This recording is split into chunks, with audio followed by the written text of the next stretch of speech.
मन की शांति। अक्सर लगता है ना कि इसे पाना कितना मुश्किल है, एक उलझी हुई पहेली जैसा। पर क्या हो अगर इसका एक बहुत सीधा, सदियों पुराना रास्ता मौजूद हो। आज हम उसी ज्ञान के सफर पर चलेंगे जो हमें सही मायनों में आज़ादी की ओर ले जा सकता है। तो चलिए, इस सफर की शुरुआत एक बहुत ही गहरी बात से करते हैं। मन की शांति सबसे बड़ा धन है। ये सिर्फ एक कहने की बात नहीं है, ये एक सच्चाई है। एक ऐसी सच्चाई जिस पर असली खुशी, असली सुकून की पूरी इमारत टिकी हुई है। तो सवाल ये है कि ये सबसे कीमती दौलत मिलती कैसे है? आखिर इसे हासिल करने का रास्ता क्या है? चलिए, इसी सवाल का जवाब ढूंढते हैं उसी पुराने ज्ञान की रोशनी में। देखिए, शांति की तलाश ना बाहर की दुनिया में करने से नहीं मिलेगी। ये लड़ाई तो अंदर ही लड़ी जाती है। और हमारा सबसे पहला और सबसे जरूरी मैदान हमारा अपना मन है, यानी मन पर विजय। अब इस मैदान में हमारा सबसे बड़ा दुश्मन कौन है? वो है अहंकार। और अहंकार का मतलब सिर्फ घमंड नहीं होता। इसका असली मतलब है वो सोच कि मैं सबसे अलग हूं, मैं अकेला हूं। और जानते हैं, यही मैं की भावना, यही अलगाव हमें दुनिया से लड़ाता है, हमें धोखे में रखता है। और जब तक हम इसे नहीं समझेंगे ना, तब तक शांति मिल ही नहीं सकती। इसे ऐसे समझिए, अहंकार एक ऐसा चश्मा है जो हर चीज को टेढ़ा मेढ़ा करके दिखाता है, जिससे दुनिया हमें दुश्मन लगने लगती है।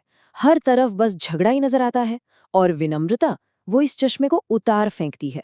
और फिर हमें दुनिया वैसी ही दिखाई देती है जैसी वो असल में है, बिल्कुल साफ। यही तो है सच्चाई का रास्ता। तो बात एकदम साफ है, जो इंसान अपने मन को जीत लेता है, समझो उसने पूरी दुनिया को जीत लिया। क्योंकि जब आपका मन आपके काबू में होता है ना, तो बाहर की दुनिया खुद ब खुद संभल जाती है। ठीक है, तो हमने मन को काबू में कर लिया, पर इसके बाद क्या? हमारे काम का, हमारे एक्शन का क्या होगा? यहीं से बात आती है कर्म के सच्चे मार्ग की। क्योंकि जब मन शांत होता है ना, तभी सही काम होता है। ये कर्म योग का बिल्कुल बेसिक प्रिंसिपल है। सोचिए जरा, जिसे अपने काम पर ही पूरा भरोसा हो, उसे आने वाले कल से क्या डर लगेगा? सारी ताकत रिजल्ट में नहीं, बल्कि उस काम को करने में है। तो इस निस्वार्थ कर्म को हम 3 आसान स्टेप्स में समझ सकते हैं। स्टेप 1, जो भी कर रहे हैं उस पर अपना पूरा ध्यान लगा दें।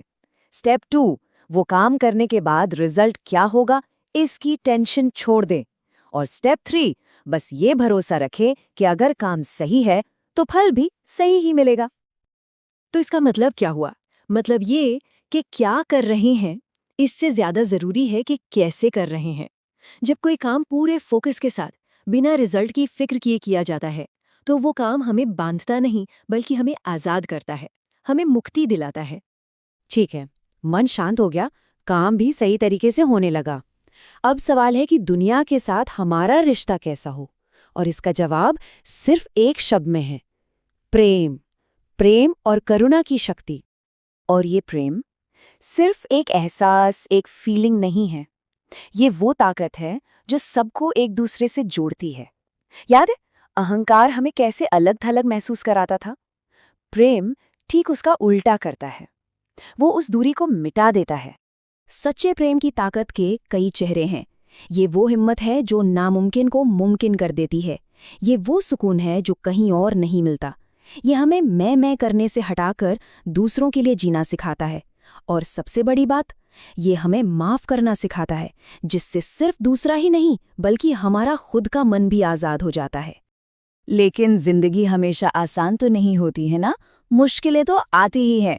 और यहीं हम अपने आखिरी पड़ाव पर आते हैं, संघर्ष में धैर्य। क्योंकि देखिए, शांति का मतलब ये नहीं है कि जिंदगी में कोई प्रॉब्लम ही ना हो। शांति का असली मतलब है सब प्रॉब्लम्स के बीच भी शांत रह पाना। बस अपना नजरिया बदलने की देर है। मुश्किलें हमें सजा देने नहीं आती, वो तो हमें और मजबूत बनाने आती हैं। हर मुश्किल, हर चुनौती असल में आगे बढ़ने का एक मौका है, जो हमें कुछ नया सिखाकर जाती है। और इन मुश्किलों से लड़ने का सबसे बड़ा हथियार क्या है? धैर्य, सब्र। ये भरोसा कि वक्त हर जख्म भर देता है और जिंदगी में कुछ भी हमेशा के लिए नहीं रहता, न खुशी न गम। जैसे हर अंधेरी रात के बाद सुबह होती ही है, बिल्कुल वैसे ही हर दुख के बाद सुख आता ही है। ये एक सिंपल सी बात हमें मुश्किल से मुश्किल वक्त में भी उम्मीद देती है। ये याद दिलाती है कि बदलाव तो जिंदगी का नियम है। और आखिर में ये एक लाइन सब कुछ बयां कर देती है। हमारा हर कदम हमारी किस्मत का निर्माता है, यानी हम जो भी करते हैं वही हमारी किस्मत बनाता है। यही तो इस पूरे सफर का निचोड़ है। मन को जीतो, सही काम करो, प्रेम करो और सब्र रखो, और अपनी किस्मत खुद लिखो। तो ये सारी बातें जानने के बाद अब सवाल ये उठता है कि अगला कदम क्या होगा। और ये सवाल सिर्फ सोचने के लिए नहीं है, ये सवाल है इस रास्ते पर अपना पहला कदम बढ़ाने के लिए।